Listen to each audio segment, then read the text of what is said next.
এক যুবক একদিন হজরত ওমর রাদিয়াল্লাহু তাআলা আনহুর কাছে এসে বললেন, আমার জীবনে অনেক বিপদ এবং সমস্যায় জর্জরিত। আমি এখন কি করব কিছুই বুঝতে পারছি না।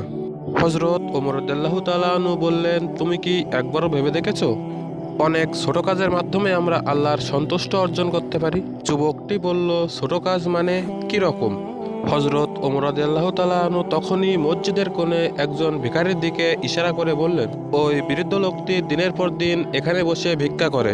তুমি যদি তার জন্য একটু পানি এনে দাও, সেটাও তোমার জন্য একটি বড় সওয়াবের কাজ হবে।